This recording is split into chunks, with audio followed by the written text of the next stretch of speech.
फुलबाड़ी में चोरी की एक और घटना सामने आई है, लेकिन इस बार घर में नहीं बल्कि ट्रक में चोरी हुई है। सिलीगुड़ी संलग्न फुलबाड़ी बाईपास के ट्रक टर्मिनल पर खड़े 20 से 25 ट्रकों से गाड़ियों के पार्ट्स चोरी हो गए। इस घटना से इलाके में हड़कंप मच गया। इस संबंध में वाहन मालिकों ने कहा कि फुलबाड़ी बाईपास के ट्रक टर्मिनल पर पार्किंग में कई गाड़ियां खड़ी रहती है।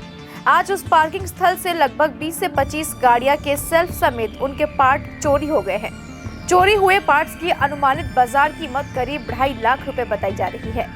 इससे पहले भी कई बार गाड़ियों से तेल, बैटरी समेत कई चीजें चोरी हो चुकी है। कल फिर से चोरी हुई थी। इसकी सूचना न्यू जलपाईगुड़ी थाने की पुलिस को दे दी गई है। पुलिस पूरे घटना की जांच में जुट गई है।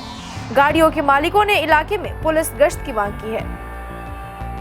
এলাকায় যেগুলো ঘটনা হচ্ছে খুব দুঃখজনক ঘটনা। সব গাড়ির মালিক যেগুলো ধরুন বোল্ডারে পাথরে গাড়িগুলো চলে, এমনি তো গাড়ি বাজার নেই, মাসে দুটো ট্রিপ হলে হয়তো 5,000-6,000 টাকা বাসে, তার মধ্যে ড্রাইভার আছে, গাড়ি পেপারস আছে, সমস্ত গাড়ি বিক্রি হয়ে যাচ্ছে, এখানে ব্যবসা নেই, তার মধ্যে এইভাবে চুরি হলে আমরা সত্যি গাড়ি মালিকরা খুবই দুর্ভাগ্যজনক অবস্থায় আছি। এমনি তো গাড়ি সব বিক্রি হচ্ছে, তার মধ্যে যে পজিশন আমরা পুলিশ প্রশাসনকে জানালাম, ওনারা বললো ঠিক আছে আপনারা ডায়েরি করুন, আমরা তদন্ত করে দেখছি।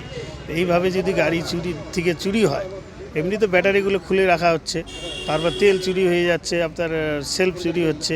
তো আমরা চাবো পুলিশ প্রশাসনকে আমি অনুরোধ করব যাতে এগুলো ভালোভাবে তদন্ত করে সঠিকভাবে এদের শাস্তি দেওয়া। মোটামুটি যেটা শুনলাম 20 থেকে 25টা গাড়ি চুরি হয়েছে। হ্যাঁ, আমরা পুলিশে আসছিলে বললো ঠিক আছে আপনারা একটা ডায়েরি করুন, আমরা তদন্ত করছি, তদন্ত সাপেক্ষে দেখা যায় কোথায় কী হচ্ছে।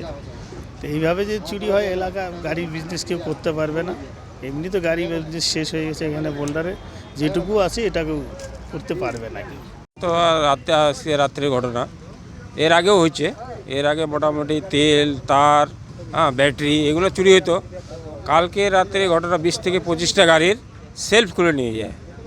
সেলফ ভিতরে খুলে ঢুকে এক একটা সেলফের দাম 13,000-14,000 টাকা করে দাম, এক একটা সেলফের দাম। তো আমার নিজের গাড়ি 3টা ছিল, 3টা গাড়িরই আমার নেই। মোটামুটি 2 থেকে 2.5 লাখ, 2.5-3 লাখ টাকার মতো 25টা গাড়ি। পুলিশকে আমরা জানিয়েছিলাম, পুলিশ আসছিল, পুলিশ তদন্ত করে গেল। পুলিশ বলে গেছে দেখছি আমরা ব্যাপারটা। আমার দাবি রাখছি যে পুলিশ প্রশাসনের কাছে আমাদের এটাই দাবি যে এটা যেন আমরা ভালো করে যেন একটু করে আর কি, পুলিশ তদন্ত করে উপযুক্ত শাস্তি দেয় আর কি। চলেছে প্রায় ঘটনা, গাড়ির তেল চুরি হয়, ব্যাটারি চুরি হয়, প্রায় হয় এখানে। এর আগেও তারগুলো খুলে নিয়ে গেছে 4-5টা গাড়ি, প্রায় ব্যাটারি তো রাখেই না এখন, প্রত্যেকটা গাড়ির ব্যাটারি এখান থেকে চুরি হয়ে যায়। তো এখন মালিকরা কী করে, টিপ মারে এসে, বাংলাদেশের যায় গাড়িগুলো টিপ মারে এসে ব্যাটারি খুলে আবার নিয়ে যায়। এখন ব্যাটারিটা বন্ধ হয়ে যায়, এখন সেলফ খোলার